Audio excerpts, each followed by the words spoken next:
எல்லாருக்கும் வணக்கங்க. பெண் பிள்ளைகளை பெற்ற ஒவ்வொரு பெற்றோருக்கும் என்னுடைய மெசேஜ் ஒரு இதுவாக இருக்கணும். நம்ம பிள்ளைகளுக்கு நல்ல பணம் காசு கொடுக்குறோமோ, நகை நட்டு கொடுக்குறோமோ, அதெல்லாம் நெக்ஸ்ட்டு தாங்க. ஃபஸ்ட்டு படிப்பு கொடுங்க, தற்காப்பு கலையை கற்றுக் கொடுங்க. இந்த 2 விஷயம் நீங்கள் முறையாக அவங்க பிள்ளைகளுக்கு கொடுத்துட்டிங்கன்னா வாழ்க்கையில் எவ்வளோ தூரம் எவ்வளோ ஹைட்டுக்கு வேணாலும் அவங்களால போக முடியும். இல்லைன்னா வாழ்க்கையில் ஆஃப்டர் ஒரு குறிப்பிட்ட காலத்துக்கு அப்புறம் அவங்க சர்வே பண்ணுறது ரொம்ப கஷ்டமாக இருக்குது. அதனால் பெண் பிள்ளைகளுக்கு தற்காப்பு கலையை கற்றுக் கொடுங்கள். என்னோட நம்பரை நோட் பண்ணிக்கோங்க. அப்பா அம்மா இல்லாத பிள்ளைகள், சிங்கிள் பேரண்ட், இந்த மாதிரி இருக்கீங்க.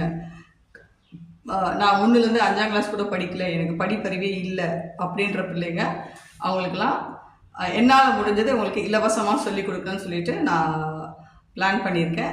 என்னோடய நம்பர் நோட் பண்ணிக்கோங்க. 8870789992 சோஃபியா.